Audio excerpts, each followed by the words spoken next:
saya Intan Permatasari Nasution dengan NIM 0303231063.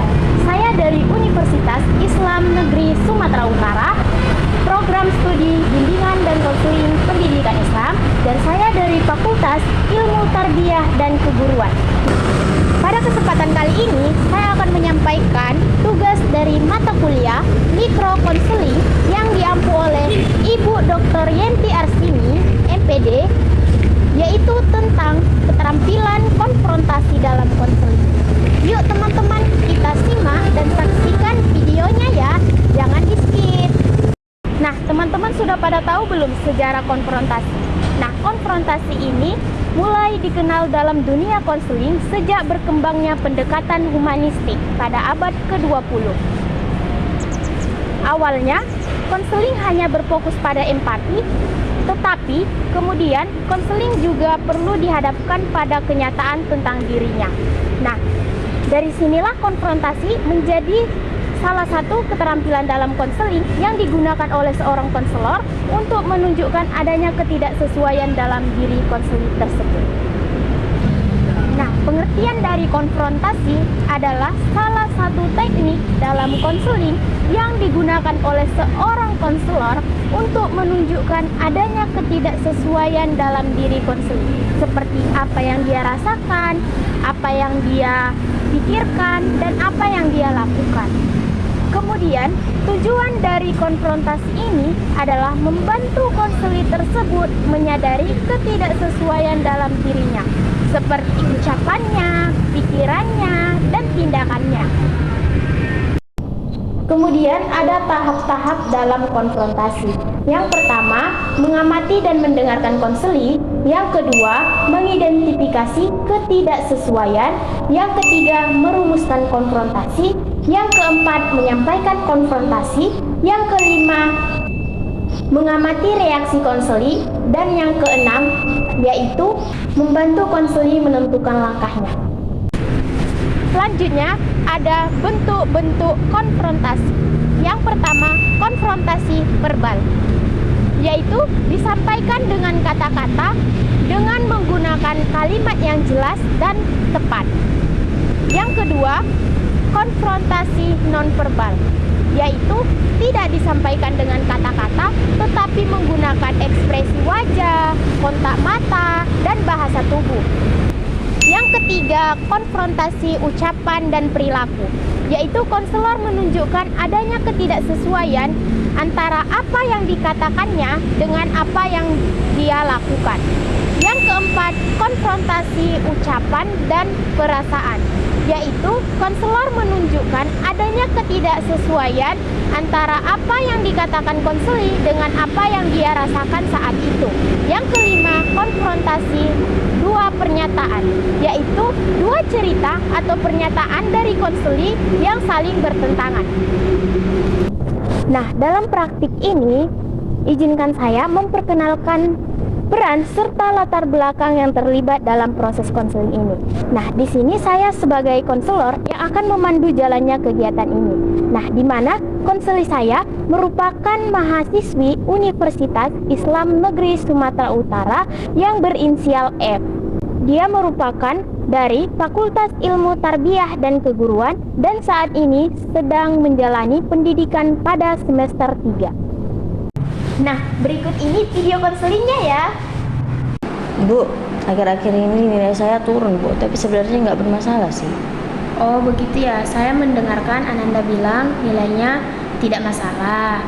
Tetapi Ananda juga nampak kecewa nih saat bicara tentang nilai. Nah, bisa kita bahas lebih jauh apa arti nilai sebenarnya bagimu? Saya biasa saja sih, Bu, dengan nilai saya. Oh, begitu ya. Saat Ananda mengatakan biasa aja nih, tapi saya melihat Ananda menunduk dan suara Anda seperti melemah gitu. Nah, apa yang sebenarnya Ananda rasakan saat melihat nilai tersebut? Ibu, saya mau memperbaiki nilai saya, Bu. Oh, begitu ya. Ananda mengatakan ingin memperbaiki nilai nih. Tetapi Ananda juga sering tidak hadir di kelas dan jarang mengerjakan tugas. Nah, bagaimana Ananda melihat hubungan antara keinginan dan yang kamu lakukan itu? Saya nggak peduli dengan nilai, Bu. Oh, begitu ya. Ananda tidak peduli nih dengan nilai, tapi kamu terlihat kayak khawatir gitu. Nah, apakah sebenarnya Ananda itu merasa takut atau sedih nih terhadap nilai tersebut? Sedih sih, Bu. Saya ingin nilai saya bagus, tapi saya itu malas belajar, Bu. Oh, gitu ya. Ananda ingin nilainya bagus nih, tapi Ananda juga malas belajar. Nah, menurut Ananda, mana yang lebih kamu ubah dulu? Rasa malasmu atau rasa ingin belajarmu? Kemudian ada teknik-teknik konfrontasi dalam konseling. Yang pertama, mengamati ketidaksesuaian, yaitu konselor memperhatikan adanya perbedaan antara ucapan, perasaan, dan tindakan konseli. Yang kedua, mengklarifikasi informasi. Nah, sebelum memberikan konfrontasi, konselor mencek kembali apakah informasi atau cerita yang disampaikan konseli sudah bisa dipahami agar tidak salah tafsir. Yang ketiga, menyampaikan perbedaan secara halus, yaitu konselor menunjukkan ketidaksesuaian dengan bahasa yang lembut, bukan menyalahkan ataupun menghakimi. Yang keempat, mengajak konseli merefleksikan dirinya, yaitu setelah konfrontasi diberikan, konseli diberi ruang untuk memahami dan menjelaskan tentang dirinya. Bu, aku pengen mau fokus belajar, tapi entah mengapa aku semakin hari semakin malas. Jadi nggak ada tugas yang bisa kukerjakan. Oh, gitu ya. Saya perhatikan Ananda bilang tadi ingin fokus belajar, tapi tindakan Ananda justru saling menjauh dari keinginan Ananda tersebut. Nah, apakah itu benar? Ya, Bu, itu benar. Boleh saya pastikan dulu, Ananda sebenarnya ingin nilai Ananda meningkat, tapi Ananda sering menunda belajar. Nah, apakah yang saya katakan itu benar? Iya, Bu, itu betul kali. Oh, gitu ya. Begini, di satu sisi Ananda sangat ingin berhasil dan dapat nilai yang baik, tapi di sisi lain Ananda membiarkan rasa malas itu membuatmu jauh dari tujuanmu. Nah, menurutmu mengapa itu bisa terjadi pada dirimu? Mungkin aku takut aku nggak bisa paham pelajarannya, Bu. Jadi aku kayak menghindar gitulah mungkin ya, Bu. Oh, gitu ya. Iya. Saya mengerti. Terima kasih ya sudah mau berbagi dan terbuka hari ini. Semoga kamu dapat membagi waktu kamu dan fokus untuk mengerjakan tugas lebih giat lagi.